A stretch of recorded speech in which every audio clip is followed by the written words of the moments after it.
Very good morning and welcome to SRM Institutes for Medical Science Vadapalani வழங்கும் hello doctor. இன்றைய நிகழ்ச்சியின் மூலமாக உங்கள் சந்தேகங்களுக்கு பதிலளிக்க வந்திருக்காங்க ENT specialist doctor Natarajan and doctor Krishnakumar அவர்கள். வணக்கம் டாக்டர். டாக்டர், இப்போ வந்து சம்மர் அதிகமாக இருக்கிற சமயத்தில் வந்து மக்கள் வந்து அதிகமாக ஹைட்ரேட் ஆகணும் அப்படின்னு நினைக்கிறாங்க. ஸோ வெளியே எங்கேயாவது ஒரு சும்மா ஒரு 5 minutes போயிட்டு வந்தாலும் வந்து நல்லா ட்ரிங்க் எடுக்கணும், நல்லா கோல்டாக இல்லைனா வந்து சில்டாக எடுக்கணும் அப்படின்னு நினைக்கிறாங்க. ஃபர்ஸ்ட் ஆஃப் ஆல் இந்த கோல்டாக எடுக்கிறது வந்து கரெக்டாக இல்லையா அப்படின்றத நம்ம நிறைய வாட்டி டிஸ்கஸ் பண்ணியிருக்கோம். இப்போ வந்து ஜூஸஸ்க்கு போயிட்டாங்க மேக்ஸிமம்.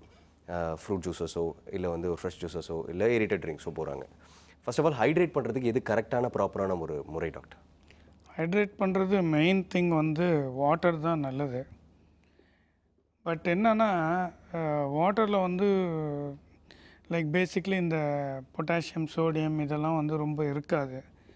அதனால் எய்தர் அது இருக்கிற மாதிரி ஸ்பெஷல் எலக்ட்ரோலைட் வாட்டர் அல்லது some of the readymade things available with electrolytes அது கொஞ்சம் கொஞ்சம் எடுத்துக்கிறது இம்பார்ட்டண்ட். ரெண்டாவது வந்து இந்த சர்பத் அந்த மாதிரி திங்ஸ் வந்து lot of sweet things are there like sugar இது கேண்டி எல்லாம் இருக்கும். ஸோ அது வந்து சுகர் இருக்கவங்களுக்கோ அது ஓவர் வெயிட் இருக்கவங்களுக்கோ நல்லதில்லை. ஓகே. ஸோ பெஸ்ட்டு வந்து வாட்டர் ஆர் திஸ் எலக்ட்ரோலைட்ஸ் இருக்கிற பவுடர். குளுக்கோஸ் வந்து மினிமமாக தான் எடுத்துக்கணும். பர்டிகுலர்லி சுகர் இருக்கவங்களோ ஓவர் வெயிட் இருக்கவங்களோ குளுக்கோஸ் வந்து அதிகமாக அதில் எடுக்கக்கூடாது, இருக்கணும் அது மேக்ஸிமம். இப்போ சைனசைட்டிஸ்லாம் ஆல்ரெடி இருக்கக்கூடிய மக்கள் வந்து என்னென்ன மாதிரியான வாட்டர் பேஸ்ட் இது எடுக்கலாம் டாக்டர்? ஃபார் எக்ஸாம்பிள் வாட்டர் மெலனோ இல்லை கிரினி பழம் எடுக்கிறாங்க. ஃப்ரூட்ஸ் அசச் டைரெக்டாக சைனசைட்டிஸ் காஸ் பண்ணுறதில்ல. ஃப்ரூட்ஸ் எடுக்கிறதுனாலையோ இல்லாட்டி ஃப்ரூட் ஜூஸ் எடுக்கிறதுனாலையோ பிரச்சனை இல்லை. ஆனால் அதை ஃப்ரூட் ஜூஸ் ப்ரிப்பேர் பண்ணுறதுக்கு யூஸ் பண்ணுற தண்ணி இல்லாட்டி அது கூட மிக்ஸ் பண்ணுற ஐஸ் அது வந்து ஹைஜீனிக்காக இல்லைன்னா இன்ஃபெக்ஷன் வர்றதுக்கு வாய்ப்பு இருக்குது. வெறும் டைரெக்டாக ஃப்ரூட்ஸில் வந்து அலர்ஜி வந்து அதனால் கோல்டு வர்றதுன்றது ரொம்ப ரேர் தான். என்ன மாதிரி தண்ணி யூஸ் பண்ணுறோம், எஸ்பெஷலி ஐஸ் வந்து ரொம்ப வெளியில் நம்ம வாங்கி குடிக்கும் போது அது ரொம்ப ஹைஜீனிக்காக இருக்கிறதில்ல அது ப்ரிப்பேர் பண்ணுறது. அதனால் வீட்டில் ப்ரிப்பேர் பண்ணதாக இருந்தால் பிரச்சனை இல்லை. வெளியில் இருக்கும் போது ஹைஜீனிக்காக இருக்கான்றதை பார்த்துட்டு குடிக்கலாம். ஃப்ரூட் ஜூஸ் அதுவும் கோல்டு ஃப்ரூட் ஜூஸ் ப்ராப்ளம் இல்லை.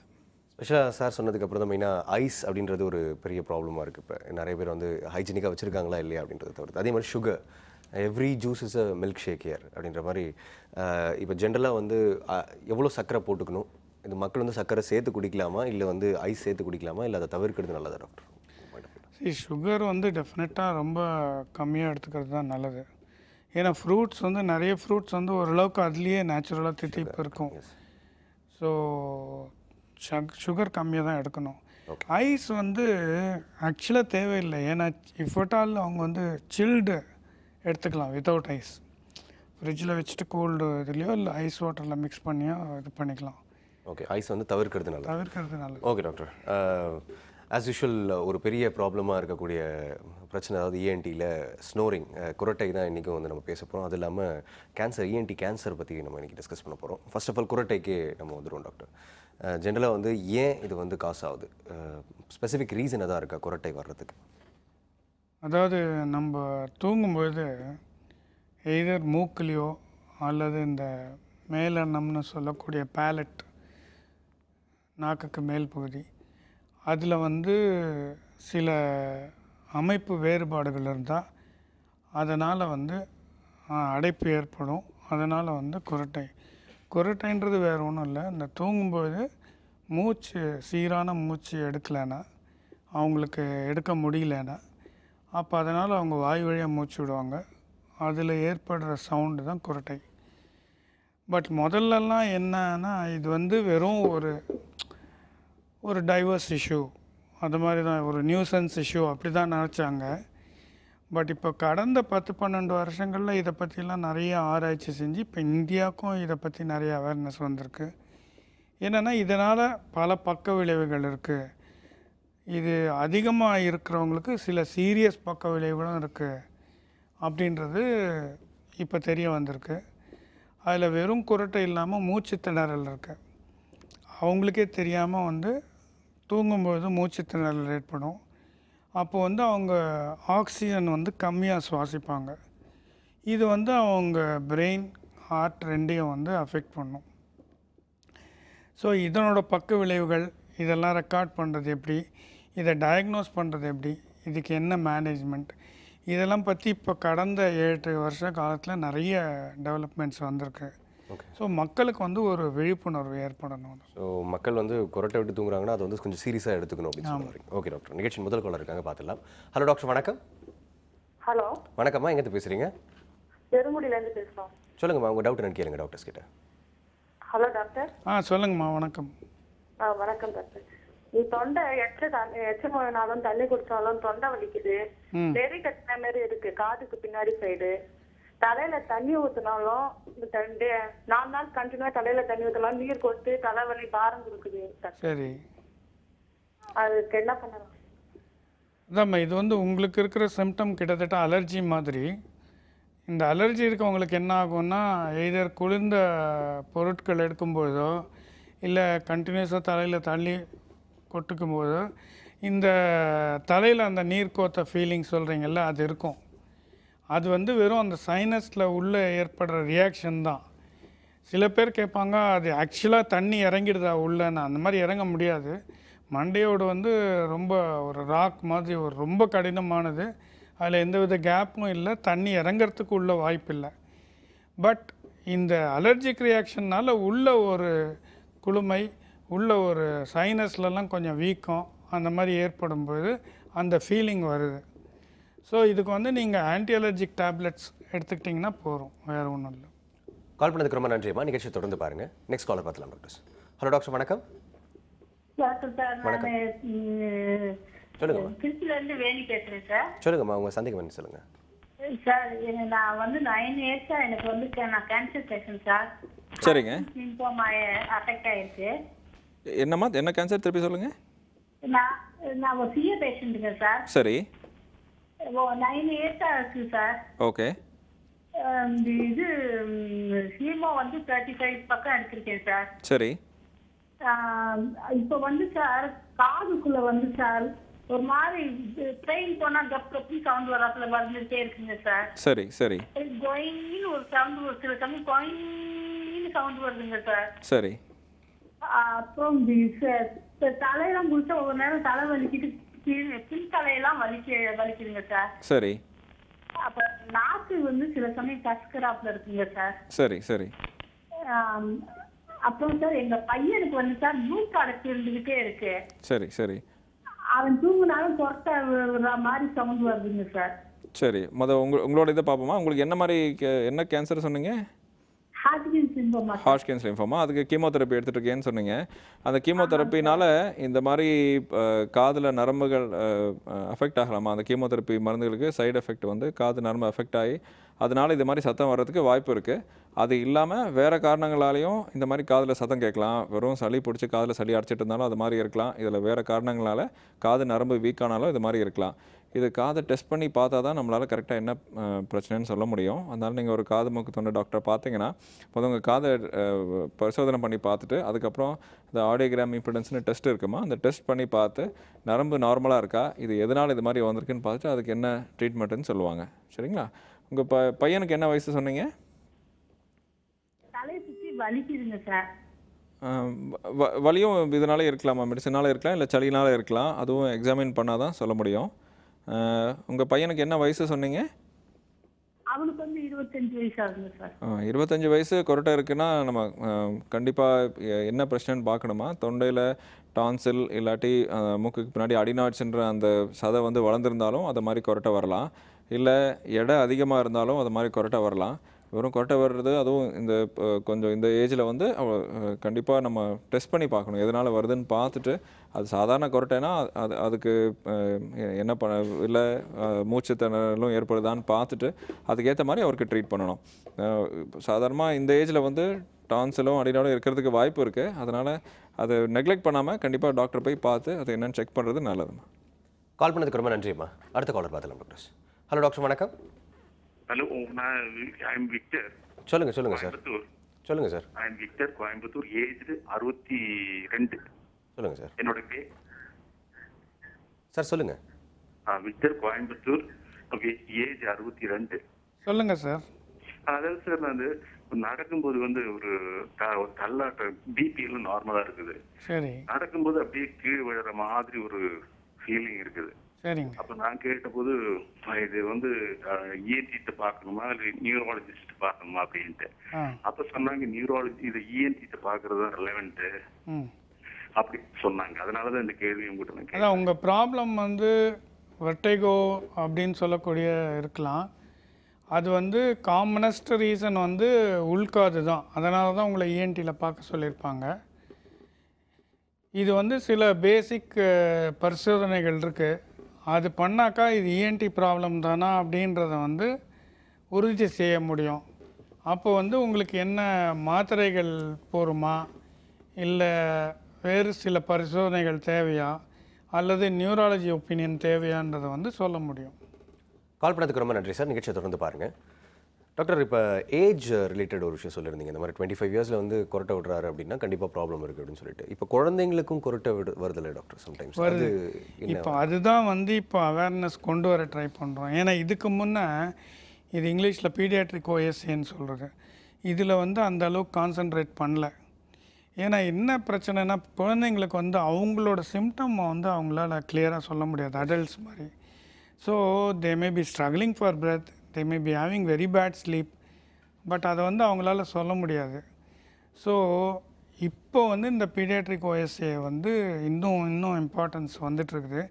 ஏன்னா இதனால் வந்து என்ன சொல்கிறாங்கன்னா கான்சன்ட்ரேஷன் கம்மியாக இருக்கும், அவங்களுடைய ஸ்கூல் பெர்ஃபார்மன்ஸ் கம்மியாக இருக்கும், அவங்களுடைய ஓவரால் மற்ற குழந்தைங்களோட பழகிறது எல்லாமே கம்மியாக இருக்கும். ஸ்பெஷலி இந்த ஹாஸ்டல்ஸ்லாம் இருக்கக்கூடிய குழந்தைங்களுக்கு இது எக்ஸ்பிளைன் பண்ணுறதுக்கான சிச்சுவேஷனும் இல்லாமல் போயிடும். வீட்டில் இருக்கவங்களே இப்போது ஒன்று வந்து குழந்தைங்களுக்கு எக்ஸ்பிளைன் பண்ணுறது கஷ்டம், இரண்டாவது வந்து குழந்தைகள் முடிவு எடுக்கிறது இல்லை, பேரண்ட்ஸ் தான் முடிவு எடுக்கிறாங்க. பேரண்ட்ஸுக்கு வந்து சர்ஜரினாலே நிறைய பேருக்கு வந்து ஒரு பயம் இருக்குது. ஸோ சம்டைம்ஸ் அதனால் வேறு தள்ளி போட்டுகிட்டே வந்துடுறாங்க. ஓகே, இப்போ ஜென்ரலாக வந்து ஒரே காசில் டான்சில்ஸ் இருந்தாலும் அந்த பிரச்சனை வரும், கொரட்டை வரும், இல்லை அடினாய்டு ப்ராப்ளம் இருந்தாலும் வரும்னு சொல்லியிருந்தீங்க. இப்போ டான்சில்ஸ்னால எப்படி டாக்டர் கொரட்டை வரும்? டான்சில்ன்றது தொண்டையில், அதாவது வாய்க்கு பின்பக்கமாக தொண்டையில் 2 சைடும் இருக்கிற ஒரு சதை. அந்த சாதாரணமாக 4-5 வயசுலேருந்து 10-12 வயசு வரைக்கும் அது பெருசாக இருக்கும். அது பெருசாக இருக்கிறதுனால என்ன ஆகுதுன்னா தொண்டையில் அந்த ஸ்பேஸ் இடைவெளி வந்து குறைஞ்சிருது, மூச்சு விடுறதுக்கு அதனால் அடைப்பு ஏற்படுது. சாதாரணமாக அந்த அடைப்பு இருக்கலாம், இல்லை சளி பிடிக்கிறப்போ இன்னும் மூக்கெல்லாம் அடைக்கிறப்போ அந்த அடைப்பு வந்து ரொம்ப அதிகமாக தெரியலாம்.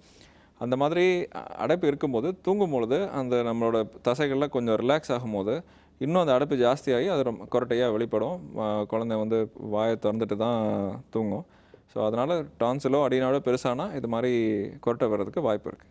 ஓகே டாக்டர், நெக்ஸ்ட் காலர் இருக்காங்க, பார்த்துக்கலாம். ஹலோ டாக்டர், வணக்கம். வணக்கம் சார். வணக்கம், எங்கேருந்து பேசுகிறீங்க சார்? நாங்கள் கிருஷ்ணகிரிலேருந்து பேசுகிறேன் சார். சொல்லுங்கள் சார், உங்கள் சந்தேகம் என்னன்னு கேளுங்க. சார் இந்த காதில் 2 காதுலையும் வாட்டர் விழுந்துருக்காங்க சார். ஹாஸ்பிட்டல் செக் பண்ணும்போது. சொல்லுங்கள் சார். சரிங்க சார், காதில் வந்து தண்ணின்னு போயிட்டு சீல் மாதிரி வருது சார். எப்படி சார் என்ன பண்ணணும் சார்? காதில் ஓட்டை ஏற்படுறது வந்து நார்மல் கிடையாதுங்க. காது ஜவ்வு வந்து இன்ஃபெக்ஷன் ஆகி அதனால் சீல் மாதிரி வெளியே வரும்போது இந்த காது ஜவ்வில் ஓட்டை ஏற்படுது. அதை முதல் தடவை அது மாதிரி ஆகும்போதே அதுக்கு சரியான ட்ரீட்மெண்ட் எடுத்தால் அந்த ஓட்டை அடையிறதுக்கு வாய்ப்பு இருக்குது. அது மாதிரி ட்ரீட்மெண்ட் எடுத்தும் பயனில்லாமல் போனாலோ இல்லாட்டி ட்ரீட்மெண்ட் எடுக்க முடியாவிட்டாலோ அந்த ஓட்டை வந்து பர்மனெண்ட் ஆகிடும். அந்த மாதிரி இருக்கிறப்போ எப்போ நம்மளுக்கு சளி பிடிச்சாலோ இல்லாட்டி காதுக்குள்ளே தண்ணி போனாலோ காதுலேருந்து அது மாதிரி சீல் வரும். அந்த மாதிரி சீல் வர்றது ஒன்று காது கேட்குறதும் தன்மை குறைஞ்சிக்கிட்டே போகும். இன்னொன்று அந்த காதிலிருந்து அந்த சீல் வேறு இடங்களுக்கு பரவி வேறு காம்ப்ளிகேஷன் காஸ் பண்ணுறதுக்கும் வாய்ப்பு இருக்குது. அதனால் அது முதல்ல அந்த மாதிரி சீல் வர்றப்போ அதை மாத்திரை கொடுத்து அந்த சீலை சரி பண்ணிவிட்டு அந்த ஓட்டையை அடைக்கிறதுக்கு ஆப்ரேஷன் அறுவை சிகிச்சை பண்ணுறது தான் பர்மனன்ட் ட்ரீட்மெண்ட். அது கண்டிப்பாக 2 காதுக்கும் பண்ணணுங்க. கால் பண்ணதுக்கு ரொம்ப நன்றி சார். நெக்ஸ்ட் காலர் கிட்ட பேசலாம் டாக்டர். ஹலோ டாக்டர், வணக்கம். வணக்கம், எங்கேருந்து பேசுகிறீங்க? நாங்க ஆவடியில பேசுறேன் சார். நானு சொல்லுங்கம்மா, உங்க டவுட் என்ன கேளுங்க. என் பேர் போனா சார். எனக்கு வந்து ஆபரேஷன் ஆயிருக்கு சார். சொல்லுங்கம்மா. என்ன ஆப்ரேஷன் சார்? இயர் ஆபரேஷன் ஆயிருக்கு சார் எனக்கு. எதுமா? இயர் சொல்லுங்க. ஹோல் இருக்குன்னு சொல்லிட்டு ஆபரேஷன் பண்ணிட்டேங்க சார். Left hand side. அது பண்ணதுல இருந்து ஒரே இருக்கு. ஒரு இப்ப கூட வந்து காதுல ஏதோ ரொம்ப பெயினா இருக்கு, அந்த பக்கம் படுக்க முடியல, ரொம்ப கஷ்டமா இருக்கு சார். சார் நீங்கள் சொல்கிறது வந்து நியூராலஜியான அந்த வெறும் நரம்பு வலியாக இருக்கலாம். ஏன்னா ஆப்ரேஷன் பண்ணுறதுனால நார்மலாக வலி வராது. இந்த நியூராலஜியாவுக்கு வந்து சாதாரணமாக அதுக்கு சில மாத்திரைகள் இருக்குது, அதை யூஸ் பண்ணிங்கன்னா போகிறோம். நீங்கள் உங்கள் பக்கத்தில் இருக்கிற அருகில் இருக்கிற காது மூக்கு தொண்டை மருத்துவரையோ அல்லது வந்து நீங்கள் நரம்பு சிகிச்சை மருத்துவரையோ பார்த்து நீங்கள் அந்த டேப்லெட்ஸ் ப்ரிஸ்கிரைப் பண்ணிக்கலாம். அது வந்து உங்களுக்கு சஃபிஷியன்ட். அதில் வந்து அந்த வலி போயிடும். கால் இது பண்ணதுக்கு வெறும் நியூராலஜியாக தான். ஓகே டாக்டர், கால் பண்ணதுக்கு ரொம்ப நன்றிம்மா. அடுத்த காலர் பார்த்துலாம் டாக்டர்ஸ். ஹலோ டாக்டர், வணக்கம். ஹலோ, நாங்கள் திருச்சியிலேருந்து பேசுகிறோம். சொல்லுங்கம்மா, உங்கள் சந்தேகம் என்னன்னு கேளுங்க. என்னோட பையனுக்கு 2 வயசு ஆகுது. சொல்லுங்கம்மா. சரிங்க. ப்ரீடம் பேபி வேற. ஐஎன்டி டாக்டர்கிட்ட கன்சல்ட் பண்ணோம். சரிங்க. தூங்கும்போது கொரட்டை வர மாதிரியே இருக்கு. ஆனா அது கொரட்டை இல்ல, அந்த அடிநாடி நீங்கி இருக்கிறதுனாலதான் கொரட்டை வர மாதிரி சவுண்ட் கேக்குது அப்படின்னு சொல்றாங்க. ஆனா 2 இயர்ஸ் ஆயிடுச்சு, அதனால அந்த மாதிரி தான் கேட்டுட்டே இருக்கு. இன்னமும் அப்படிதான் இருக்கு. இல்லைங்க, அது இப்போ அடிநாடினால மூச்சு விடுறதுல கொஞ்சம் தடை ஏற்பட்டு அதனால் கொரட்டை விடலாம். வாயை திறந்துட்டே குழந்தை தூங்கலாம். அந்த மாதிரி இருந்தால் அந்த அடிநாடி எவ்வளோ பெருசாக இருக்குன்றதுக்கு எக்ஸ்ரேயோ இல்லாட்டி குழந்தை கோஆப்ரேட் பண்ணால் எண்டோஸ்கோபி டெஸ்ட்டோ பண்ணி பார்க்க வேண்டியிருக்கும். அது பார்த்துட்டு அந்த அடிநாடி சதை வந்து ஃபுல்லாக அடைச்சிருந்தா அதுக்கு ஒரு வேளை அறுவை சிகிச்சை தேவைப்படும். வெறும் கொரட்டை தானே அதை நெக்லெக்ட் பண்ணி விட்டேன்னா அதுக்கு பின்னாடி ரெஸ்பிரேட்டரி இன்ஃபெக்ஷன், செஸ்ட்டில் இன்ஃபெக்ஷன் வரதுக்கு வாய்ப்பு இருக்குது. காதில் இன்ஃபெக்ஷன் வந்து அதனால் காது கேட்குறது குறைய வாய்ப்பு இருக்குது. லாங் டேர்மில் அதனால் பல தொல்லைகள் வர்றதுக்கு வாய்ப்பு இருக்குது. அதனால் அதை கரெக்டாக அசஸ் பண்ணி அடிநாடு எவ்வளோ பெருசாக இருக்குது, அது அறுவை சிகிச்சை தேவையா இல்லை மருந்தில் சரி பண்ண முடியுமான்றதை நம்ம பார்க்கணும். கால் பண்ணதுக்கு ரொம்ப நன்றி. அடுத்த காலர்கிட்ட பேசுகிறேன் டாக்டர். ஹலோ டாக்டர், வணக்கம். ஹலோ வணக்கம், எங்கேருந்து பேசுகிறீங்கம்மா? நாங்கள் சென்னையிலேருந்து பேசுகிறோம் சார். சொல்லுங்கம்மா, உங்கள் டவுட் என்னன்னு கேளுங்க. சொல்லுங்க. Hello doctor. சொல்லுங்கம்மா. சார், இந்த மாதிரி எங்க வீட்டுக்காருக்கு வந்து கொரட்டை வந்து தூங்க சொல்லி கொரட்டை வர மாதிரி இருக்கு சார். சரி. அது வந்து நான் திடீர்னு வந்து முழிப்பு வந்துச்சுன்னா ஒரு மாதிரி வாடா, ஒரு சளி இது பண்ற மாதிரி, முக்கற மாதிரி, அது மாதிரிலாம் பண்ணுவாரு. கொஞ்சம் மூச்சு வாங்குற மாதிரி இருக்கும். உடனே நைட்டு தண்ணி எடுத்து குடிப்பாரு. தண்ணி நிறைய தண்ணி குடிப்பாரு. திரும்பவும் அதே மாதிரி தினைக்கும் தூங்க சொல்லிடலாம் நான் பார்ப்பேன். அந்த மாதிரி ஒரு மூச்சு அடைக்கிற மாதிரி, முக்கற மாதிரி இருக்கும் சார். கொரட்டை வரும். ஆமாம், அதான் நீங்கள் சொல்கிறது வந்து இந்த கொரட்டிலே இன்னும் சிவியர் வெரைட்டி ஓஎஸ்ஏன்னு சொல்கிறது, அப்ஸ்ட்ரக்டிவ் ஸ்லீப் அப்னியா. அதாவது இது வந்து தூங்கும்போது திடீர்னு மூச்சு தடப்படுது. அதனால் அவங்களுக்கு மூச்சு திணறல் ஏற்பட்டு முழிச்சுக்கிறாங்க, அப்புறம் திருப்பி தூங்கிடுவாங்க. ஸோ இது வந்து கண்டிப்பாக எவ்வளோ சீக்கிரம் நீங்கள் இதை வந்து பரிசோதனை பண்ணி நிவர்த்தி பண்ணிக்கிறீங்களோ நல்லது. ஏன்னா இந்த ப்ராப்ளம் இருக்கவங்களுக்கு வந்து டயபெட்டிஸ், பிபி, ஹார்ட் அட்டாக் போன்ற பிரச்சனைகள் வரலாம். ரெண்டாவது டே டைம் ஸ்லீப்பினஸ் அதிகமாக இருக்கலாம். ஏன்னா அவங்களுடைய குவாலிட்டி ஆஃப் ஸ்லீப் வந்து ரொம்ப மோசமாக இருக்கும். அவங்களுக்கு தூங்கி எழுந்துக்கும் பொழுது கூட ஒரு தூங்கி எழுந்த உணர்வு இருக்காது, ஒரு டயர்டாகவே இருக்கும். ஸோ இதெல்லாம் நல்லது இல்லை அவங்களுக்கு. ஸோ நீங்கள் இதுக்கு தகுந்த பரிசோதனை பண்ணிக்கிறது நல்லது. கால் பண்ணதுக்கு ரொம்ப நன்றிம்மா. நெக்ஸ்ட் காலர்கிட்ட பேசலாம் டாக்டர். ஹலோ டாக்டர், வணக்கம். ஹலோ டாக்டர், வணக்கம். Hello doctor. வணக்கம்மா, எங்கேருந்து பேசுகிறீங்க? இங்கே கேகி நகர்லேருந்து பேசுகிறேங்க. உங்கள் சந்தேகம் என்னன்னு சொல்லுங்கம்மா. தொண்டையில் பிரச்சனையா இருக்குங்க, வலி இருந்துக்கிட்டே இருக்கு. ஓகே. முன்னாடி முழுகவே முடியல சொல்லிட்டு இது போனோம் இஎன்டிக்கிட்ட. அவர் என்னன்னா அங்கே இது முழுக முடியல, அது உணவுகள் வந்து உங்களுக்கு கொஞ்சம் திருமண போல இருக்குன்னு சொல்லிட்டு பயாப்சி எல்லாமே எடுத்து பார்த்தாங்க. எல்லாம் நார்மல் தான் இருக்கு. ஆனாலும் அந்த பிரச்சனை இருந்துக்கிட்டே இருக்குங்க. நீங்க தாங்க எனக்கு ஒரு நல்ல தீர்வு காமின்னு சொல்லுவாங்க. முழுங்குறதுல கஷ்டம் இருக்குன்னு சொல்றீங்க. எவ்வளவு நாளா இந்த தொந்தரவு இருக்குமா? ஆனா அப்படியே எரியற மாதிரியே இருக்குங்க. ஓகே. எரியற மாதிரியே இருக்கு. எவ்வளவு நாளா இந்த தொந்தரவு இருக்கு? ஒரு 6 மாசம் முன்னாடி, அது ஒரு வருஷம் ஆயிடுச்சுங்க அது ஆப்ரேஷன் பண்ணி. இப்போ அந்த இதுவும் டான்ஸ்ல ஆப்ரேஷன் பண்ணி வச்சு. ஓகே. இப்போ என்னன்னா அது எரிச்சல் அப்படியே எரியுது, எது சாப்பிடவும் முடியல. ஓகே. இல்லை தொண்டையிலையோ இல்லை நெஞ்சிலையோ எரிச்சல் இருக்குன்னா அது வந்து அசிடிட்டியாக இருக்கலாமா? இந்த ஆசிட் செக்ரேஷன் ஜாஸ்தியாக இருந்து இந்த ரிஃப்ளெக்ஷன் சொல்லுவாங்க. அந்த ஆசிட் வந்து அந்த உணவு குழாய்க்குள்ள எசபகஸ்குள்ளே வந்தால் இது மாதிரி எரிச்சல் ஏற்படலாம். இதனால் அந்த உணவு குழாய் சுருங்கி நம்ம முழுங்கும் போது தடையும் ஏற்படலாம். அதுக்கு வந்து அந்த கேஸ்ட்ரோஎன்ட்ராலஜிஸ்ட், இந்த வயிற்றுக்கும் குடலுக்கும் பார்க்குற டாக்டரை பார்த்துட்டு அதுக்கு வயிற்றுக்கு எண்டோஸ்கோபி டெஸ்ட் பண்ண வேண்டியிருக்கும். அது பண்ணி அந்த அசிடிட்டிக்காக மாத்திரை 1 மாதமோ 2 மாதமோ தொடர்ந்து எடுக்க வேண்டியிருக்கும். அதுவும் எடுத்து நம்மளோட பழக்க வழக்கத்தில் கொஞ்சம் சில சேஞ்சஸ் எல்லாம் பண்ணால் இந்த அசிடிட்டி ப்ராப்ளம் சரியாயிடும்மா. கால் பண்ணதுக்கு ரொம்ப நன்றிம்மா. டாக்டர், ஸ்னோரிங்க்கு வந்து எப்போ ரியாக்ட் பண்ணணும்? அதாவது இப்போ ஒருத்தர் வந்து கொரட்டை விடுறாரு அப்படின்னு தெரிஞ்சிருச்சு. ஸோ வந்து ஏர்லி ஸ்டெப் என்ன, எப்படி அதை ஸ்டார்ட் பண்ணணும், அதே மாதிரி என்ன ரெமெடி அதுக்கெலாம் இருக்குது அப்படின்றத பற்றியும், அதே மாதிரி வெர்டிகோ அப்படின்னு சொல்லி ஒரு ப்ராப்ளம் சொல்லியிருந்தீங்க, அதை பற்றியும் வந்து ஒரு சின்ன பிரேக்குக்கு அப்புறம் டிஸ்கஸ் பண்ணலாம் டாக்டர். சிம்ஸ் ஹாஸ்பிட்டல் வடபழனி வழங்கும் ஹலோ டாக்டர் நிகழ்ச்சியில் ஒரு சிறிய இடைவேளை.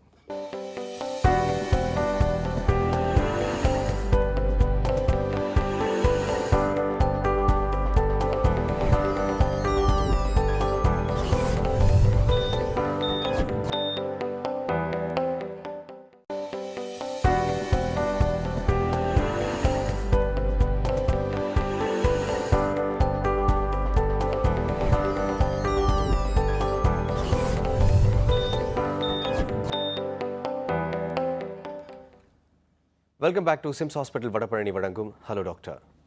ஸோ டாக்டர், இந்த வெர்டிகோ அப்படின்னா என்ன டாக்டர் அர்த்தம்? பேசிக்காக வெர்டிகோன்றது ஒரு ஜென்ரல் டேர்ம். ஓகே.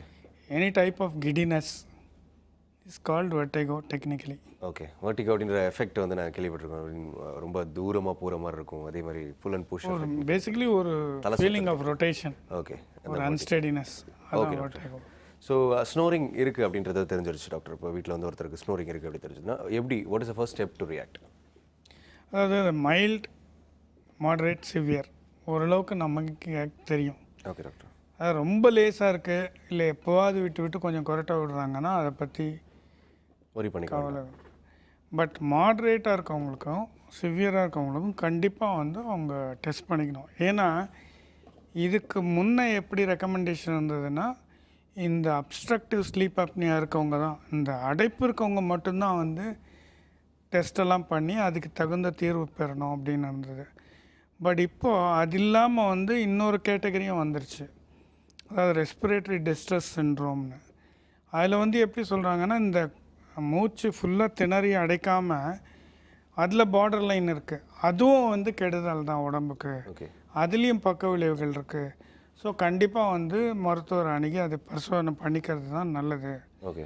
நீங்கள் முன்னாடி சொல்லியிருந்தீங்க இந்த மாதிரி சுகர் இருந்தாலோ இல்லை பிபி இருந்தாலோ இல்லை இந்த மாதிரி வரப்போகுது அப்படின்றது தெரிஞ்சாலும் வந்து இந்த மாதிரி ஸ்னோரிங் வரதுக்கு வாய்ப்பு இருக்குது. ஸோ இது வந்து ஒரு இண்டிகேஷனா டாக்டர் இந்த மாதிரி வரப்போகுதுன்றதுக்காக? ஒரு கொரட்டை விட்டு தூங்குற ஒரு விஷயம் இல்லை, ஸ்னோரிங் இதனால் வரும். இதனால் வர்றதுக்கு வாய்ப்பு. ஸ்னோரிங்கோட காம்ப்ளிகேஷன் லாங் டேர்மாக ஸ்னோரிங் இருக்கிறப்போ, மூச்சு விடுறது கொஞ்சம் தடைப்படுறப்போ, அதனால் ஹார்ட் ப்ராப்ளம் வரலாம். ஹார்ட்டுக்கு சரியாக இது போகாதனால பிபி இன்க்ரீஸ் ஆகலாம்.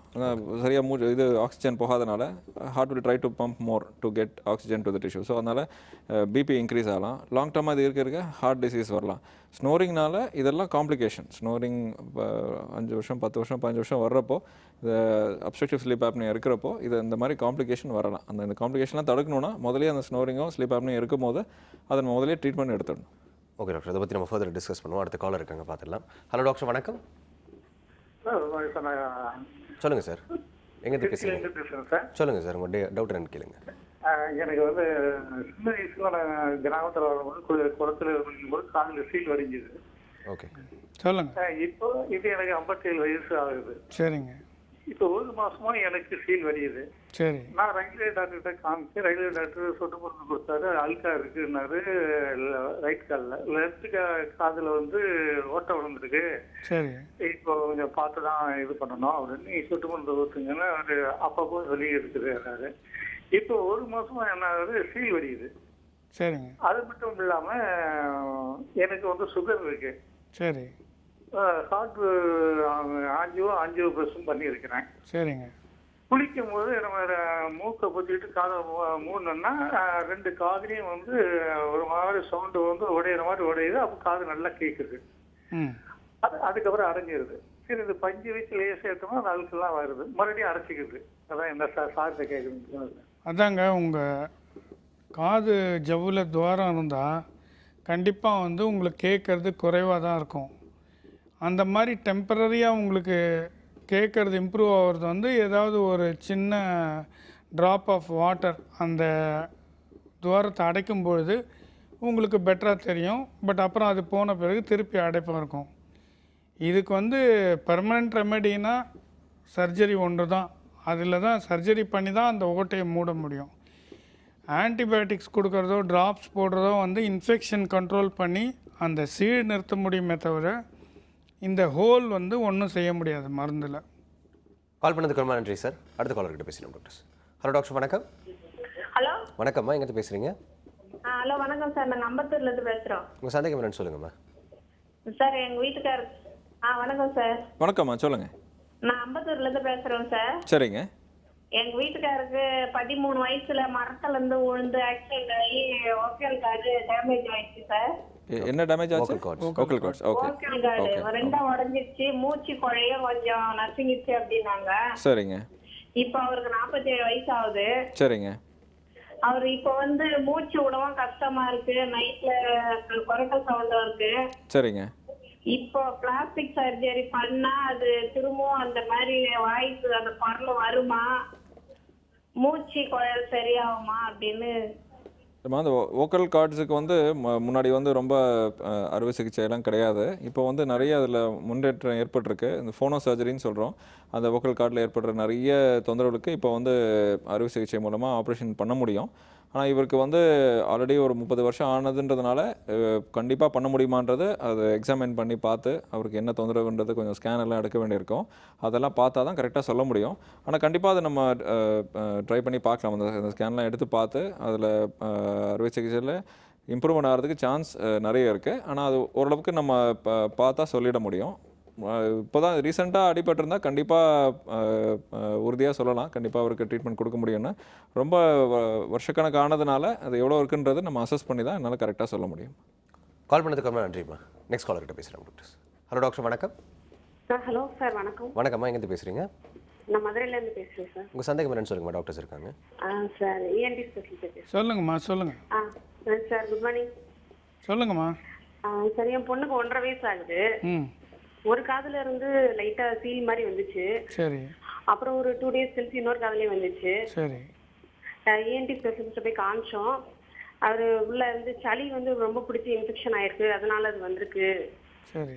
அப்படின்ற மாதிரி சொன்னாரு. எப்படி விட்டீங்கன்னா பின்னாடி எல்லாம் காது கேட்காம போறதுக்கு வாய்ப்பு இருக்கு அந்த மாதிரி சொன்னாரு. அதான் கொஞ்சம் பயமா இருக்கு. சீல் வடி இருந்தாலும் எதுவும் ப்ராப்ளம் ஆகுமா, இல்ல இது ஒரு சின்ன ப்ராப்ளமா என்னன்னு? இல்லை, இது ஒரு சின்ன ப்ராப்ளம் தான். இது பயப்படுறதுக்கு ஒன்றும் இல்லை. பட் நீங்கள் வந்து இதுக்கு இப்போதைக்கு வந்து தகுந்த ட்ரீட்மெண்ட் எடுத்துக்கணும். இது திரும்ப திரும்ப வந்தாக்கா டான்சில் அல்லது அடினாய்டு வந்து ரொம்ப பெருசாக இருக்கா அல்லது அது வந்து செப்டிக்காக இருக்கா அப்படின்னு பார்த்து தேவைன்னா அறுவை சிகிச்சை ஒரு 3-3.5 வயசுக்கு மேலே நீங்கள் பண்ண வேண்டியிருக்கும். பட் இப்போதைக்கு அந்த இன்ஃபெக்ஷன் ஆகும்பொழுதெல்லாம் நீங்கள் வந்து டாக்டரை அணுகி அதுக்கு ஆன்டிபயோட்டிக்ஸு உள்ள ட்ராப்ஸ் இதெல்லாம் போட்டுக்கணும். முடிஞ்ச வரைக்கும் வந்து தண்ணி ஒரு சொட்டு கூட காதில் போகாமல் பார்த்துக்கணும். அடிக்கடி ஜலதோஷம் பிடிக்காமல் பார்த்துக்கோங்க. இதான் இப்போ நீங்கள் செய்யக்கூடியது. கால் பண்ணதுக்கு ரொம்ப நன்றிம்மா. டாக்டர், இப்போ ஒன் டைம் சொல்யூஷன் அப்படின்னு ஏதாவது ஒரு ஸ்னோரிங்க்குன்னு இருக்கா டாக்டர், இப்போ சர்ஜரி இல்லாமல்? இல்லைங்க, நிறைய வந்து அட்வர்டைஸ் பண்ணுறாங்க. சிலரில் வந்து இந்த நோஸில் ஒரு கிளிப் மாதிரி அட்வர்டைஸ் பண்ணுறாங்க. அப்புறம் இப்போ வலைத்தளத்தில் வந்து இந்த ஒரு பால் மாதிரி வச்சுக்கிட்டு அது ஏதோ சென்சார் இருக்குது, அதை அந்த பில்லோ கிட்ட வச்சுக்கிட்டாக்கா அந்த குரட்டை விடும்போதெல்லாம் அந்த பில்லோ கொஞ்சம் ஹை ஆகிடும், திருப்பி வந்து லோ ஆகிடும்ன்றாங்க. பட் இதெல்லாம் எந்த அளவுக்கு ப்ராக்டிக்கலாக இருக்குது, எந்த அளவுக்கு பேஷண்ட்டுக்கு வந்து உபயோகப்படுது, எந்த அளவுக்கு வந்து அவங்களுடைய ப்ராப்ளம்ஸை கண்ட்ரோல் பண்ணுதுன்றது வந்து இன்னும் தெரியல. ஓகே டாக்டர், இப்போ முன்னாடியே ஒரு சொல்லியிருந்தீங்களா டாக்டர், அந்த ஆக்சிஜன் மாஸ்க் மாதிரி இருக்கும் அப்படின்னு சொல்லிட்டு. ஆமாம். இப்போ அதெல்லாம் வந்து ஃபெயிலியர் ஆகிடுச்சுங்களா டாக்டர்? ஃபெயிலியர் இல்லைங்க, அது என்னென்னா அதுக்கு பேர் வந்து சிபேப்னு சொல்கிறது. CPAP, okay.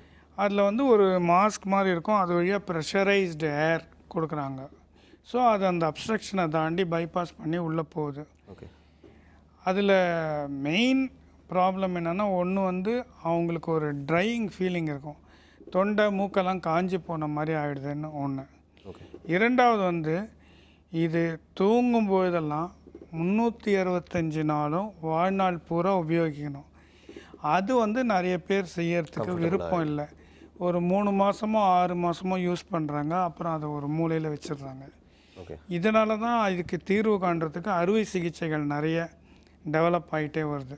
Okay doctor. Doctor, இந்த கிளிப்பு மாதிரிலாம் வச்சு வாயை முழுசாக வந்து திறக்க முடியாத மாதிரிலாம் அடைச்சிக்கிற மாதிரிலாம் இது இருக்குல்ல, அதெல்லாம் எப்படி டாக்டர்? அதெல்லாம் வாயை திறக்க முடியலன்னா திரும்ப மூச்சு வந்து திணற தான் செய்யும் இல்லைங்களா? இல்லை, இதுக்கு நிறைய டிவைஸ் இருக்குது. நீங்கள் சொன்ன மாதிரி இது என்ன பிரச்சனைனா, தாடை எலும்பில் எதுவும் தொந்தரவு இருந்தாலும், அதாவது தாடை எலும்பு கொஞ்சம் ஷார்ட்டாக இருந்து அதனால் தொண்டையில் இடைவெளி கம்மியாக இருக்கலாம். அந்த தாடை எலும்பை சரி பண்ணுறதுக்கு ஸ்பெசிஃபிக் டிவைசஸ் இருக்குது. அது வந்து பல் டாக்டர், இந்த மேக்ஸிலோஃபேஷியல் சர்ஜன் வந்து அவங்க செய்வாங்க. அது இல்லாமல் அந்த தாடையை சும்மா முன்னாடி பிடிச்சி வைக்கிற மாதிரி தூங்கும்போது மட்டும் தாடை அது பின்னாடி போயிடும். நம்ம தூங்கும்போது அந்த மசில்ஸ் தசையெல்லாம் தளர்வாகி அந்த நாக்கு பின்னாடி போயிடும். அதை வந்து ஃபுல்லாக முன்னாடி பிடிச்சி வைக்கிற மாதிரி டிவைசஸ் எல்லாம் இருக்குது. அது ரெகுலராக யூஸ் பண்ணுறது ஒன்று கஷ்டம். இன்னொன்று இந்த மாதிரி தாடை எலும்பை சரி பண்ணுறதுக்குன்னா அது லாங் டேர்மில் யூஸ் ஆகும். கொஞ்ச நாள் யூஸ் பண்ணி அந்த தாடை எலும்பு நீளமாக ஆயிடுச்சுன்னா அது சரியாயிடும். அது இல்லாமல் இந்த டிவைஸ் எப்போவுமே போடுறதுன்றது அவ்வளோ பாப்புலர் இல்லை. நிறைய பேருக்கு அது வந்து கம்ஃபர்டபுளாக இல்லை. அது நிறைய பேர் யூஸ் பண்ணுறது இல்லை. அடுத்த காலர் இருக்காங்க, பார்த்துலாம் டாக்டர். ஹலோ டாக்டர், வணக்கம். வணக்கங்க. வணக்கம்மா, எங்கே பேசுறீங்க? வணக்கம், ஜெயலட்சுமி பேசுறேன் சார், திருவாரூர்ல இருந்து. சொல்லுங்கம்மா. சொல்லுங்க. எங்க சின்ன பிள்ளைக்கு ஒரு 10 வருஷத்துக்கு முன்னாடி காது இந்த மாதிரி தான் வலியா இருந்தது சார். அதுக்கு ஓட்டை இருந்ததுன்னு சொல்லி ஆபரேஷன் பண்ணாங்க. சரி. இப்போ வந்து ரொம்ப வலியினால சீழ் பிடிச்சி காதும் பெருசா வீங்கி போய் டாக்டர் வீட்டுக்கு இப்போ போயிருக்காப்ல. விழுப்புரத்துல எங்க தம்பி விட்ட தான் பாத்துட்டு இருக்காங்க. சரிங்க. இப்போ வந்து சீழ் வந்துட்டு இருக்கு. அதுக்கு மருந்து கொடுத்து பஞ்சு வச்சு அடைச்சிருக்கிறாங்க. காது வீக்கமும் கொஞ்சம் வடிஞ்சிருக்கு. இப்ப நாளைக்கு தான் வர சொல்லியிருக்காங்க. திரும்பி வந்து மறுபடியும் ஓட்டை இருக்குங்களா? அது எப்படி?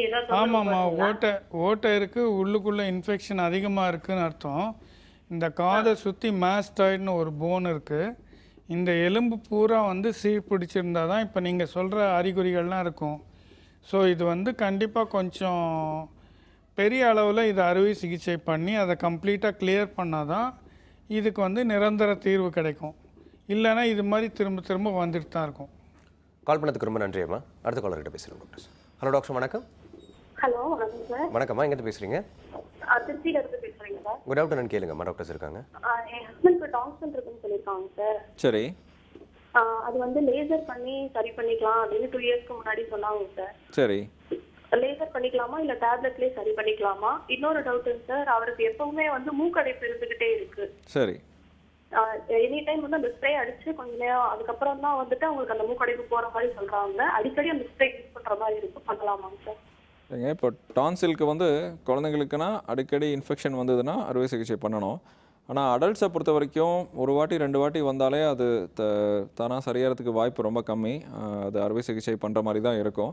அந்த டான்சிலோட அளவையும் அந்த இன்ஃபெக்ஷனோட சிவியரிட்டியை பொறுத்து தான் அதை டிசைட் பண்ணணும். நான் ஆல்ரெடி அட்வைஸ் பண்ணியிருக்காங்கன்னா ஐ திங்க் அறுவை சிகிச்சை தான் அதுக்கு ட்ரீட்மெண்ட்டாக இருக்கும்.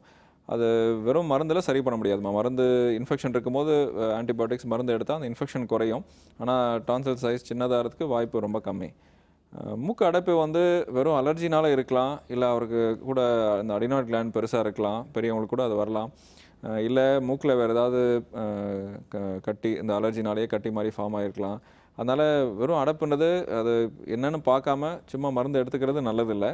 மூக்கில் ஸ்ப்ரேன்னு சொன்னீங்க. ஸ்ப்ரேயில் நிறைய டைப் இருக்குது. சில மருந்துகள் வந்து டாக்டர் ப்ரிஸ்கிரைப் பண்ண மருந்து பரவாயில்ல. அது இல்லாமல் மூக்கில் சில ட்ராப்ஸ் எல்லாம் அந்த மூக்கு அடைப்பு குறையிறதுக்கு போடுறது வந்து லாங் டேர்மாக யூஸ் பண்ணுறது நல்லதில்லை. அதனாலேயே இப்போ மூக்கு அடைப்பு இல்லை வேறு பிரச்சனைகள் வர்றதுக்கும் வாய்ப்பு இருக்குது. அதனால் இந்த மூக்கடைப்பு எதனால் வருதுன்னு பார்த்து அந்த அலர்ஜிக்கு கண்டிப்பாக நம்ம ட்ரீட்மெண்ட் எடுக்க வேண்டியிருக்கும். வேறு எதுவும் கட்டியோ எதுவும் இல்லைன்றதை நம்ம கண்டிப்பாக உறுதி பண்ணிவிட்டு அதுக்கப்புறம் அந்த டான்சிலுக்கு ஆப்ரேஷன் பண்ணணும். கால் பண்ணதுக்கு ரொம்ப நன்றிம்மா. நெக்ஸ்ட் காலர் பார்த்துலாம் டாக்டர். ஹலோ டாக்டர், வணக்கம். Hello doctor. வணக்கம்மா, எங்கே பேசுகிறீங்க? சார், புதுக்கோட்டையிலேருந்து ஃபாத்திமா பேசுகிறேன். சொல்லுங்கள் ஃபாத்திமா, உங்கள் டவுட் என்னன்னு கேளுங்க. சார், எனக்கு வந்து காதில் பெயின் இருந்துச்சு. சரி. சரின்னு சொல்லி இஎன்டி டாக்டர்கிட்ட காமிச்சோம். சரி. அதுக்கு பெயினுக்கு மாத்திரை கொடுத்து சரியாயிடுச்சு. காதில் பார்க்கும்போது ரெட்னஸ் இருந்துச்சு, ரெட்னஸும் ஸ்வெல்லிங்கும் இருந்துச்சு. சரி. அப்புறம் வந்து இப்போ என்ன ப்ராப்ளம்னா காதில் வந்து ரைட் ஹேண்ட் சைடு மட்டும் காற்று மாதிரி வந்து இது தண்ணி மாதிரி வந்து காதில் ரைட் ஹேண்ட் சைடு மட்டும் தண்ணி மாதிரி வருது. சரி. அப்புறம் வந்து பேர்டோட அது ரொம்ப இரிட்டேட்டாக இருக்குது. தண்ணி மாதிரி ஒரு காதில் இருக்கிறது. அதனால பேர்டோட இறகு வச்சு எடுத்தோம்னா ஃபீல் மாதிரி வருது. ஓ, நீங்கள் வந்து சொல்கிற இந்த இறகு பழக்கமே வந்து ரொம்ப தவறானது. அது வந்து கண்டிப்பாக யூஸ் பண்ணக்கூடாது. ஏன்னா அதுலேயே வந்து நீங்கள் நிறைய இன்ஃபெக்ஷன் வந்து நீங்கள் உள்ளே செலுத்தலாம். இது வந்து ப்ராப்பராக க்ளீன் பண்ணிக்கிறது தான் நல்லது டாக்டர்கிட்ட போய். ரெண்டாவது வந்து நீங்கள் சொல்கிறபடி தண்ணி அல்லது சீழ் வருதுன்னா ரொம்ப சாதாரணமாக வந்து இந்த காது ஜவ்வில் வந்து ஓட்டை இருக்கலாம். ஸோ அது இருக்குதுன்னா நீங்கள் வந்து இந்த இறகோ இந்த வேறு எந்த பொருட்களோ உபயோகப்படுத்துறது நல்லதில்லை. அண்ட் கண்டிப்பாக வந்து இது இப்போதைக்கு மருந்துகள் சொட்டு மருந்து இதெல்லாம் போட்டு கண்ட்ரோல் பண்ணிவிட்டு பிறகு அறுவை சிகிச்சை பண்ணணுமான்றது வந்து நீங்கள் காது மூக்கு தொண்டை மருத்துவரை பார்த்து தெரிஞ்சுக்கணும். கால் பண்ணதுக்கு ரொம்ப நன்றிம்மா. நெக்ஸ்ட் கால் எடுத்து பேசலாம் டாக்டர். ஹலோ டாக்டர், வணக்கம். ஹலோ வணக்கம்மா, எங்கேருந்து பேசுகிறீங்க? சார் நான் சேலம் மாவட்டத்திலிருந்து பத்மா பேசுகிறேங்க சார். சொல்லுங்கள் பத்மா, உங்கள் டவுட் என்னன்னு கேளுங்க. சார் எனக்கு தொண்டை டாக்டர்கிட்ட பேசுனாங்க சார். வணக்கம்மா, சொல்லுங்கள். சார் எனக்கு தொண்டையில் வந்து அதாவது டெய்லி ஈவினிங் இப்போ 1 மந்த்தாக இருக்குங்க சார். ஆனால் ஈவினிங் டைம் ஆனால் ஒரு மாதிரி அடைக்கிற மாதிரி தோணுதுங்க சார். நைட்டு ஒரு 10 மணி தூங்குற வரைக்குமே அப்படி இருக்குங்க சார். சரி. ஆனால் எது இந்த மட்டன் சிக்கன் எது சாப்பிட்டாலும் அப்படியே முழுங்க முடியலைங்க சார். இப்போ ஒரு 1 மந்த்தாக அப்படி முழுங்க முடியாமல் இருக்குங்க சார். தொண்டையில் வலி எதுவும் இருக்காமா? வலி இல்லைங்க சார். நான் வறண்டு போன மாதிரி ஒரு ஃபீலிங் சார். ஆனால் எச்சல் கூட நம்ம அடிக்கடிக்கு முழுங்க இல்லைங்களா, அது மாதிரி முழுங்க முடியலைங்க சார் அப்படி. ஓகே. சாப்பாடு சாப்பிட்றதுக்கு முழுங்குறதுக்கு கஷ்டமாக இருக்குன்னு சொல்கிறீங்க, இல்லை சில பொருட்கள் மட்டும் கஷ்டமாக இருக்கா? ஆமாங்க சார். சாப்பாடு ஏதோ ஒரு டைம் அப்படி கஷ்டமா இருக்குங்க சார். இந்த மட்டன் சிக்கன் இது மாதிரி ஏதாவது ஐட்டம்லாம் இந்த கோவா இதெல்லாம் சாப்பிட்றப்போ ஒரு மாதிரி தொண்டையில் இருக்கிற மாதிரியே ஃபீலிங் சார். ஆனால் எல்லாமே ஸ்டக் ஆகி போகிற மாதிரி ஒரு ஃபீலிங்ஸ் வருதுங்க சார் அப்படி. Okay okay. இல்லை தொண்டையில் அது மாதிரி அடைக்கிற மாதிரி இருந்தால் அது கண்டிப்பாக நீங்கள் ENT டாக்டரை பார்க்கணுமா? தொண்டையில் டான்சில் மாதிரி சதை இருந்தாலோ இல்லாட்டி தொண்டையில் இன்ஃபெக்ஷன் இருந்தாலோ அது மாதிரி இருக்கலாம். அது இல்லாமல் மற்றொரு கேள்விக்கு ஏற்கனவே பதில் சொன்ன மாதிரி அந்த அசிடிட்டி ப்ராப்ளம்னாலையும் தொண்டையிலையோ இல்லாட்டி அந்த உணவு குழாய் எசபெகஸ்லையோ கொஞ்சம் புண்ணாக இருந்து அதனால இது மாதிரி உணவு முழுங்கும் போது அடைப்பு மாதிரி ஏற்படலாம். அது வந்து எக்ஸாமின் பண்ணால் தான் சொல்ல முடியும். எக்ஸாமின் பண்ணி பார்த்துட்டு இன்ஃபெக்ஷன்னா அதுக்கு மருந்து, அந்த இன்ஃபெக்ஷனுக்கான மருந்து எடுத்தால் சரியாயிடும். அது இல்லாமல் இந்த அசிடிட்டினாலன்னா அதுக்கான மருந்து எடுக்க வேண்டியிருக்கும். நீங்கள் ENT டாக்டர் பார்த்தீங்கன்னா இதுக்கு கண்டிப்பாக உங்களுக்கு நிவாரணம் கிடைக்குமா? கால் பண்ணதுக்கு ரொம்ப நன்றிம்மா. நிகழ்ச்சி தொடர்ந்து பாருங்கள். டாக்டர், இப்போ வந்து குரட்டைக்கு சர்ஜரி வைஸாக வந்து என்னென்ன ரெமெடிஸ் இருக்குது? வந்து ஒரு டைம் சொல்யூஷன் ஃபுல்லாக எனக்கு இதுக்கு மேலே குரட்டையே வரக்கூடாது அப்படின்னா ஒரு பேஷண்ட் என்ன பண்ணணும்? நெக்ஸ்ட் அதே மாதிரி குளிக்கும் போது நிறைய பேர் வந்து காதில் தண்ணி ஊற்றிக்கிறாங்க. இப்போ இந்த நம்ம நிகழ்ச்சியிலே வந்து நிறைய பேர் காது ஓட்ட அப்படின்னு சொல்லிட்டாங்க.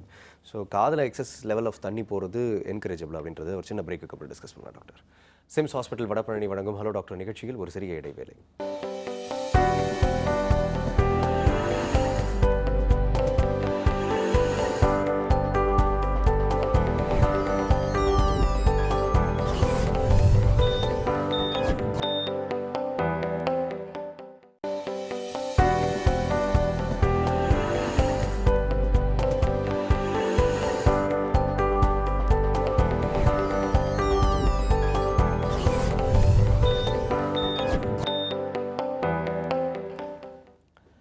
Welcome back to SIMS hospital Vadapalani வழங்கும் ஹலோ டாக்டர். ஸோ டாக்டர், நிறைய பேர் தான் செய்கிறாங்க. காதுக்குள்ளே வந்து தண்ணி நிறைய சம்டைம்ஸ் வந்து ஆக்சிடென்டெல்லாம் போயிடும் குளிக்கும் பொழுது. அதை வந்து ப்ராப்பராக க்ளீன் எப்படி பண்ணணும் அப்படின்ற ஐடியாவும் இருக்காது. அகெயின் ஒரே சொல்யூஷன் வந்து பட்ஸ் அப்படின்னு நினைக்கிறாங்க. இயர்பட்ஸோ இல்லை வந்து இறகுகள் இப்போ சொன்னாங்களே ஒரு காலர் அந்த மாதிரி. ஸோ எப்படி டாக்டர் காதுக்குள்ளே தண்ணி போகிறது என்கரேஜபிளா? இல்லை, தண்ணி போகிறது வந்து என்கரேஜபிள் இல்லை, கிடையாது. ஏன்னா தண்ணி வந்து சில பேருக்கு வந்து ஃபங்கஸ் டெவலப் ஆகிற டெண்டன்சி இருக்கும். ஸோ அவங்களுக்கு வந்து அந்த இச்சிங் அப்புறம் டிஸ்சார்ஜ் இதெல்லாம் இருக்கும். அது வந்து ஆட்டோமேட்டிக்காக it increases the use of buds. அது இன்னும் போட்டு அவங்க ரணம் பண்ணிக்கிறாங்க. ரெண்டாவது வந்து சோப் அல்லது ஷாம்பு இந்த மாதிரி திங்ஸ்லாம் காது உள்ளே போகும்போது வாட்டர், தென் அது வந்து இயரை வந்து ட்ரை ஆக்கிடுது, இயர் கெனால் ஸ்கின்னு. ஸோ அதுவும் நல்லதில்லை, அது கிடையாது. அண்ட் ஹோல் இருந்தால் கண்டிப்பாக தண்ணி போகிறது நல்லதில்லை. ஏன்னா அவங்களுக்கு ஹோல் வழியாக உள்காதுக்கு போகும் தண்ணி, அப்போ சீழ் வர வாய்ப்புகள் இருக்குது. ஓகே டாக்டர், இப்போ முடிஞ்ச வரைக்கும் ஒரு ப்ரிவென்டிவாக தண்ணி போகாமல் வச்சுக்கிறது பெட்டர். என்கரேஜபிள் கிடையாது. இது ஆயில் வந்து காதில் விட்டு அது ஃபுல்லாக க்ளீன் பண்ணுறாங்களே டாக்டர்? டோட்டலாக ஆயிலே ஃபுல்லாக ஊற்றிடுவாங்க காது வரைக்கும், உள்ளே போகிற வரைக்கும். இப்போ அது எப்படி டாக்டர்? அதுவும் என்கரேஜபிளா? காதை பொறுத்த வரைக்கும் நம்ம சுத்தப்படுத்த தேவையில்லை. காதுக்குள்ளே வந்து நம்ம சுத்தப்படுத்த தேவையில்லை. காதுக்கு வெளியில் அந்த மடல் நமக்கு தெரிகிற பகுதி வரைக்கும் நம்ம சுத்தப்படுத்தினா போதும். காதுக்குள்ளே சுத்தப்படுத்த தேவையில்லை. நீங்கள் ஏற்கனவே சொன்னீங்க பட்ஸ் வந்து கண்டிப்பாக யூஸ் பண்ண தேவையில்லை. பட் நம்ம குளிக்கும் போது ஆக்சிடென்டலாக ஃபியூ ட்ராப்ஸ் ஆஃப் வாட்டர் உள்ளே போனால் அதனால் பிரச்சனை கிடையாது. அது வந்து ஆட்டோமேட்டிக்காக ட்ரை ஆகிடும். காது ஜவ்வில் ஓட்டை இருக்கிறவங்களுக்கு தான் அது ப்ராப்ளம், மற்றவங்களுக்கு பிரச்சனை இல்லை. ஆனால் அதுக்காக காதுக்குள்ளே தண்ணி விட்டு வாஷ் பண்ண வேண்டாம், சோப்போ ஷாம்போ அது மாதிரி எதுவும் போட வேண்டாம். ஆனால் அது தவிர காதில் ஆயிலோ என்ன எதுவுமே காதுக்குள்ளே விடாமல் இருக்கிறது நல்லது. ஹாட் ஆயில் டாக்டர், சூடான அது இன்னும் மோசம். காது வலி இருக்கிறவனுக்கு எண்ணெயை காய்ச்சியெல்லாம் ஊற்றுவாங்க சூடாகவே. அது வந்து இப்போ ஸ்கின்னே பண்ணால் அந்த இயர் ட்ரம்மில் ஹோல் ஆகிடும், பர்மனெண்ட்டாக அந்த நர்வும் டேமேஜ் ஆகிறதுக்கு வாய்ப்பு இருக்குது. அதனால் காதுக்குள்ளே எதையுமே விடக்கூடாது. காதுக்குள்ளே பட்ஸாக இருந்தாலும் சரி, ஹேர்பின் அது எதையுமே விடாமல் இருக்கிறது நல்லது. தண்ணியோ எண்ணெயோ எதுவும் விட வேண்டாம். குளிக்கும் போது லேசாக தண்ணி உள்ளே போனால் அதனால் பிரச்சனை கிடையாது, அது தானே ட்ரை ஆகிடும். ப்ரொவைடட் உங்கள் இயர் நார்மலாக இருந்தால். நார்மலாக இல்லை, காது இவ்வளோ ஓட்டை இருந்ததுன்னா காதுக்குள்ளே தண்ணி போகாமல் இருக்கிறதுக்கு ப்ரிவென்டிவ் ஸ்டெப்ஸ் நீங்கள் கண்டிப்பாக எடுக்கணும். மற்றபடி காதை க்ளீன் பண்ண தேவையில்லை. We don't like someone கண்டிப்பாக ஒரு ஹாட் ஆயில் எடுத்து காதுக்குள்ளே ஊற்றலாம். அடுத்த காலர் பார்த்துலாம் டாக்டர். ஹலோ டாக்டர், வணக்கம். சார் வணக்கம் சார். வணக்கம். மதுரையில இருந்து ஜெயபாலன் பேசுறேன். சொல்லுங்க சார். வயசு 60 சார். Okay sir. 2009ல் இந்த கழுத்து பக்கத்துல இதா இருக்குதுன்னு சொல்லி இது எடுத்தாங்க சார். எண்டோஸ்கோபி வந்து பண்ண முடியாதனால கிருகிருப்பு அதிகமாகி கீழே தலையை கூட வைக்க முடியல. அப்படியே படுத்தா அப்படி மேல தூக்குற மாதிரி இருக்கும் சார். சிடி ஸ்கேன் எடுக்கிறதுக்கே ரொம்ப சிரமப்பட்டு தான் எடுத்தாங்க. அதுக்கப்புறம் எண்டோஸ்கோபி பண்ணி பார்க்கும்போது எண்டோஸ்கோபி பண்ண முடியல. அதுல வந்து எண்டோஸ்கோபி பண்ணும்போது நீங்க பல்ஸ் இது ரொம்ப இதாகுது அப்படின்னு அப்புறம் லோக்கல்ல நிறைய இதை கன்சல்ட் பண்ணாங்க சார். இப்படியே டாக்டர்ஸ் எல்லாம் உங்களுக்கு பிரச்சனையை சொல்லும் போது எண்டோஸ்கோபி பண்ண முடியல, அதனால என்னன்னு பார்க்க முடியலன்னு சொல்றாங்க சார். இல்லைங்க, உங்களுக்கு என்ன பிரச்சனை? அதான் சார், தலை கிருகிருப்பு. கீழே படுத்தோம்னா அப்படி வீடெல்லாம் அப்படி தூக்குற மாதிரி இருக்கும். கீழே தலையை வைக்க முடியாது. உட்கார்ந்து வேணிக்கு தான் தூங்கணும். ஒரு 4-5 நாள் தூங்கினேன். சரி, நீங்க ஸ்கேன் அல்லது எம்ஆர்ஐ ஏதாவது எடுத்தீங்களா? ஸ்கேன் எடுத்தாங்க சார். அப்ப அதே ஸ்டேஜ்ல ஸ்கேன் பண்ணி படுக்க வைக்கிறதுக்கே ரொம்ப சிரமப்பட்டாங்க. அப்படி படுக்கும் போது எல்லாமே இதாகிற மாதிரி இருந்துச்சு. ஸ்கேன் எடுத்து அதை பார்த்தாங்க. அதுக்கப்புறம் எண்டோஸ்கோபி பண்ணி பார்க்கும்போது எனக்கு தொண்டையில எது இருக்கான்னு பார்க்கும்போது ஸ்னோரிங் இருக்குன்னு சொன்னேன் சார். அதுக்காக எண்டோஸ்கோபி பண்ணணும்னாங்க. எண்டோஸ்கோபி பண்றதுக்கு முடியல, பல்ஸ் அவங்களுக்கு ஃபுல்லா இறங்குது. அதனால நாங்க எல்லாத்தையும் கன்சல்ட் பண்ணிட்டோம். போல அவங்க பிரச்சனையை சொல்லும் போது பயப்படுறாங்க அப்படின்னு சொல்றாங்க சார். இல்லைங்க, நீங்க சொல்றபடி கொரட்டைனால பிரச்சனைனா அதுக்கு பேசிக்கா 2 டெஸ்ட் இருக்கு. ஒன்று வந்து ஸ்லீப் ஸ்டடின்னு இருக்கு. அவங்க தூங்கும்போது அவங்களுக்கு எல்லாம் கனெக்ட் பண்ணி அந்த ஸ்லீப் ஸ்டடி பண்ணுவாங்க. ஆமா, அதுல பிரச்சனை இருக்குன்னா ஸ்லீப் எண்டோஸ்கோபி பண்ணுவாங்க.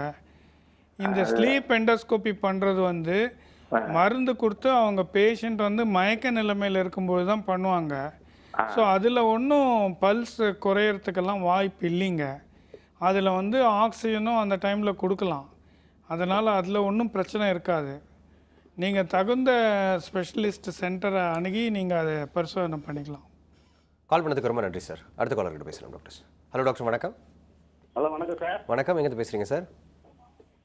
நாங்கள் திருவண்ணாமலை பேசுகிறோம். சொல்லுங்கள் சார், உங்கள் டவுட் என்னன்னு கேளுங்க. எனக்கு அடிக்கடி கொட்டாய் வருது. ஓகே, சரிங்க. ஏப்பம் வருது, கொரட்டை வருது சார். ஓகே. எல்லாமே வருது சார். சொல்லுங்கள். இல்லை, கொட்டாய் வந்து பகலில் தூக்கமாக இருக்குது, நைட்லேயும் கொரட்டை வருதுன்னா அவங்க தூக்கம் வந்து ரொம்ப டீப் ஸ்லீப் இல்லாமல் இருக்கலாம், ஆழ்ந்த தூக்கம் இல்லாமல் இருக்கலாம். அது வந்து தொண்டையிலையோ மூக்குலையோ ஏதாவது அடைப்பு இருந்தால் அது மாதிரி இருக்கலாம். அதனால் உங்களுக்கு தூக்கம் ஒழுங்காக இருக்கா என்னன்றதை பார்க்கணும். ஃபஸ்ட்டு நீங்கள் ஒரு ENT டாக்டரை பார்த்தீங்கன்னா அவங்க உங்களை ஃபஸ்ட்டு பரிசோதனை பண்ணிவிட்டு இந்த ஏற்கனவே சார் சொன்ன மாதிரி ஒரு ஸ்லீப் ஸ்டடி பண்ண வேண்டியிருக்கும். அதாவது நைட்டு தூங்கும்போது இந்த லீட்ஸ் ECG மாதிரி லீட்ஸ் கனெக்ட் பண்ணி உங்கள் மூச்சு விடுறது சீராக இருக்கா, உங்கள் இதய துடிப்பு சீராக இருக்கான்றது நைட் ஃபுல்லாக ரெக்கார்ட் பண்ணிவிட்டு அது ஒரு ரிப்போர்ட் மாதிரி தருவாங்க.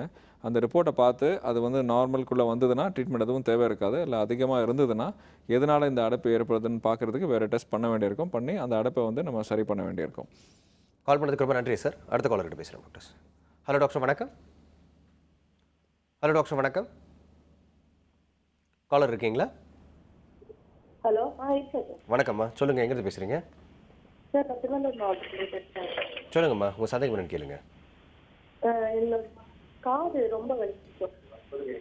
சொல்லுங்கம்மா. உங்கள் டிவி வால்யூம் கம்மி பண்ணிவிடுங்கம்மா. எதனால தலைக்கு ஊற்றினா? Good morning sir. சொல்லுங்கம்மா. சார், நான் ரொம்ப 6 months பேக் வந்து காது வந்துட்டே இருக்குது. சரி. டாக்டர் போனேன், கொடுத்தாங்க.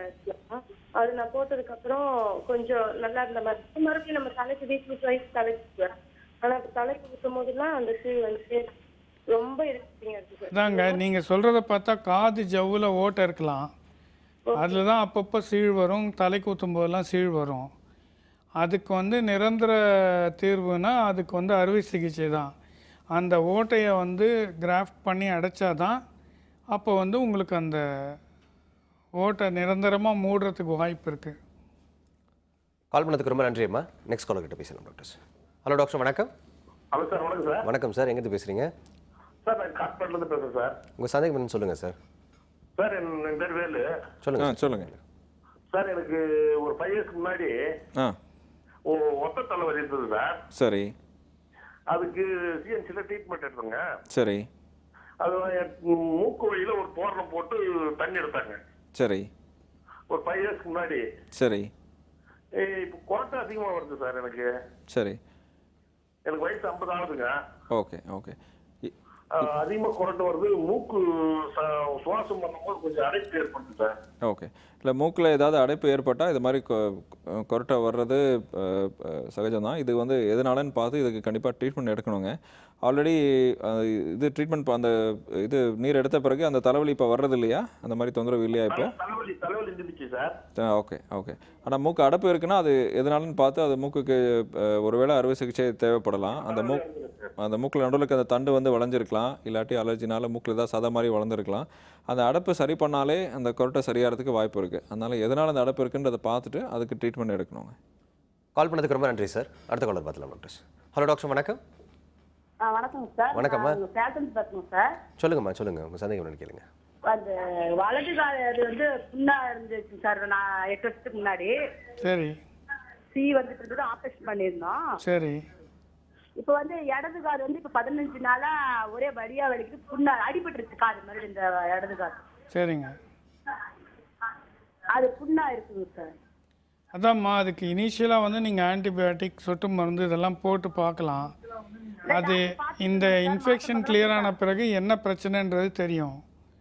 உங்களுக்கு வந்து காது ஜவ்வில் ஓட்டை இருந்தால் அப்போ வந்து அதுக்கு தொடர்ந்து இருந்துகிட்டே இருந்தாக்கா அறுவை சிகிச்சை மூலமாக தான் அதை சரி பண்ண முடியும். சில சமயங்களில் வந்து சின்ன ஓட்டையாக இருந்து இப்போ சமீபத்தில் வந்திருந்தால் அது தானாக மூடுறதுக்கு வாய்ப்பு இருக்குது. மற்றபடி அது வந்து நீங்கள் வெயிட் பண்ணி தான் பார்க்கணும். கால் பண்ணதுக்கு ரொம்ப நன்றி. அடுத்த காலர் பார்த்துலாம் டாக்டர். ஹலோ டாக்டர், வணக்கம். வணக்கம் சார். வணக்கம். எங்கேருந்து பேசுகிறீங்க சார்? இங்கே கொடுக்கையூர்லேருந்து பேசுகிறேன் சார், சென்னை. சொல்லுங்கள் சார், உங்கள் சந்தேகம் என்னன்னு கேளுங்க. காது அடைப்பாக இருக்குங்க சார் கொஞ்சம். காது ஓகே, சொல்லுங்கள்.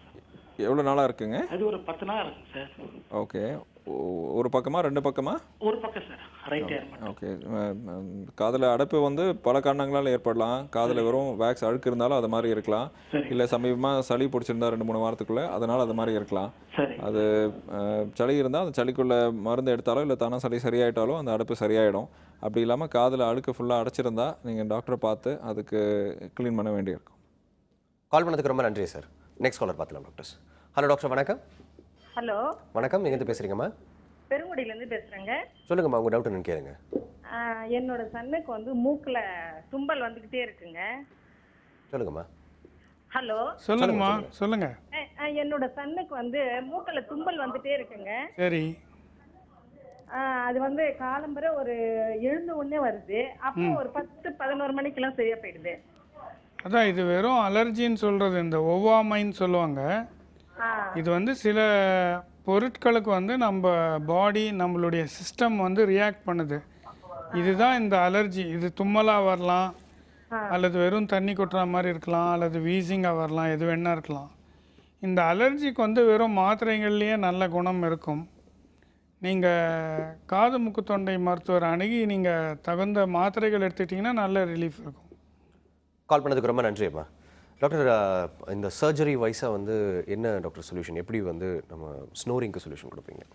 அதான் ஃபஸ்ட்டு வந்து அசஸ்மெண்ட் தான் ரொம்ப இம்பார்ட்டண்ட். அதில் வந்து இந்த 2 இம்பார்ட்டண்ட் திங் வந்து ஸ்லீப் ஸ்டடி ஒன்று, ஸ்லீப் எண்டோஸ்கோப்பி ஒன்று.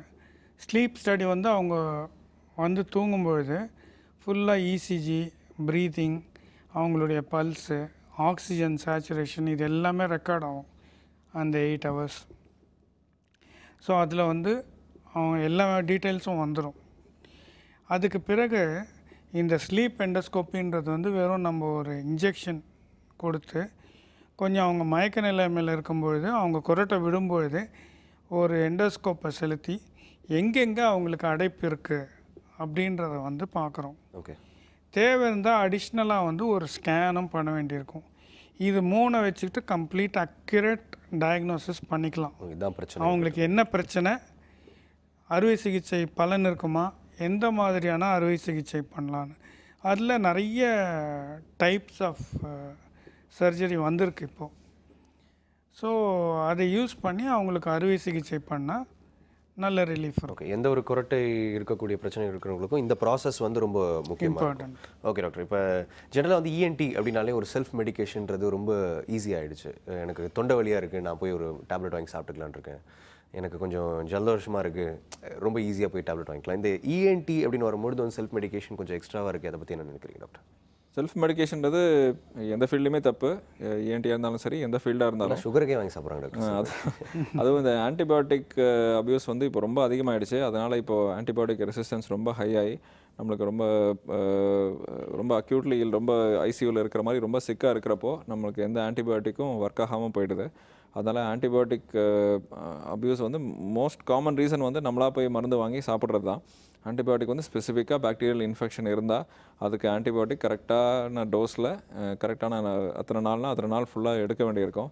அது மாதிரி இல்லாமல் அப்பப்போ ஒரு மாத்திரை 2 மாத்திரை வாங்கி போடும்போது அந்த உடம்புல இருக்கிற பாக்டீரியாவே அந்த ஆன்டிபயோட்டிக்கு ரெசிஸ்டண்ட் ஆகிடுது. அதுக்கப்புறம் நம்மளுக்கு ஒரு சிவியர் இன்ஃபெக்ஷன் வர்றப்போ அந்த ஆன்டிபயோட்டிக் பிரோஜனம் இல்லாமல் போய் நம்ம ரொம்ப அதிக அளவில் ஆன்டிபயோட்டிக் இல்லை சில சமயம் ஆன்டிபயோட்டிக்கே இல்லாத நிலைமை கூட வந்துடுது. அதனால் நம்மளாக மருந்து எடுத்துக்கிறது ரொம்ப தப்பு. அது இல்லாமல் இஎன்டியில் பொறுத்த வரைக்கும் இந்த மூக்கில் வந்து ட்ராப்ஸ் சொட்டு மருந்து போடுறது வந்து ரொம்ப பாப்புலர். மூக்கு அடைக்குதுன்னு சொல்லி மூக்கில் சொட்டு மருந்து போடுவோம். அப்போ அந்த ஒரு நாள் 2 நாள் நல்லாயிருக்கும், திருப்பி அதுக்கப்புறம் அடைக்கிற மாதிரி இருக்கும், திருப்பி போடுவோம். அது அப்படியே ஒரு பழக்கமாகி அதனால் பல பக்கவிளைவுகள் நாள்பட ஏற்படுறதுக்கு வாய்ப்பு இருக்குது. அதனால் செல்ஃப் மெடிக்கேஷன் வந்து எப்படி இருந்தாலும் ரொம்ப டேஞ்சரஸ். அதை அவாய்ட் பண்ணுறது நல்லது. ஓகே டாக்டர், ஸோ இன்றைக்கி வந்து நிறைய பேரோட ஸ்லீப்லெஸ் நைட்ஸுக்கான ரீசனையும் டிஸ்கஸ் பண்ணோம், அதே மாதிரி அதுக்கு சொல்யூஷனும் சொன்னீங்க. Thanks a lot for coming doctor. Thank you, வணக்கம், நன்றி. இன்றைய சிம்ஸ் ஹாஸ்பிட்டல் வடபழனி வழங்கும் ஹலோ டாக்டர் நிகழ்ச்சி உங்களுக்கு ரொம்பவே யூஸ்ஃபுல்லாக இருந்திருக்கும் நம்புறோம். மீண்டும் அடுத்த சிம்ஸ் ஹாஸ்பிட்டல் வடபழனி வழங்கும் ஹலோ டாக்டர் நிகழ்ச்சியில் சந்திக்கலாம். அதுவரை stay healthy and stay happy.